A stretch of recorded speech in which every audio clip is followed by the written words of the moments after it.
Whispers of the Ocean. The ocean had always been my escape. Ever since I was a child, I would come to the shore whenever life felt too overwhelming, letting the waves carry my worries away. I never imagined that one day the sea would bring me love. It happened during the summer, before my final year of university. A storm had passed the night before, leaving the beach covered in seashells and driftwood.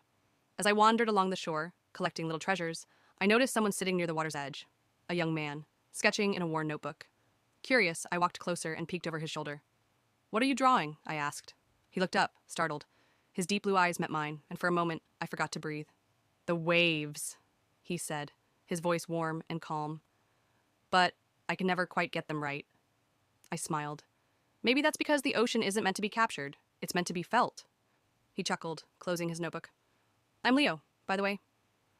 From that day on, Leo and I spent every morning by the shore. I collected seashells while he filled his pages with sketches of the sea. We talked about everything, our dreams, our fears, and the things we were too afraid to say out loud. But summer couldn't last forever. I was leaving for the city soon, and he had his own path to follow. One evening, as the sun dipped below the horizon, Leo took my hand, his fingers warm against mine.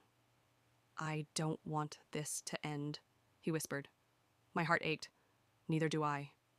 He reached into his pocket and pulled out a small shell, the first one I had ever given him. "Keep this," he said. "Whenever you hear the ocean, think of me." Tears welled in my eyes as I nodded. "And you, keep drawing the waves." Our goodbye was bittersweet, but love, like the ocean, never truly fades. Life in the city had been everything I thought I wanted. Busy, exciting, full of opportunities. But no matter how far I went, I couldn't escape the whispers of the ocean. Late at night, I would hold the shell in my hand, closing my eyes and listening to the sound of waves crashing in my memory. And always, I thought of Leo. I dated other people, built a career, and traveled, but nothing ever quite filled the space he left behind. Sometimes I wondered if he had moved on, if someone else now stood beside him, watching the waves. Then, one day, I found myself back at the beach. My job had allowed me a long vacation, and something inside me, maybe fate, maybe longing, had led me back to the place where it all began.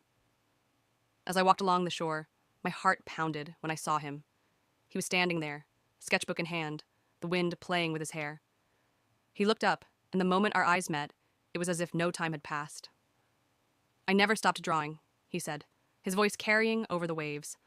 I reached into my pocket, my fingers closing around the shell I had carried for so long, and I never stopped listening to the ocean. For a moment, we just stood there, the tide rolling in around us.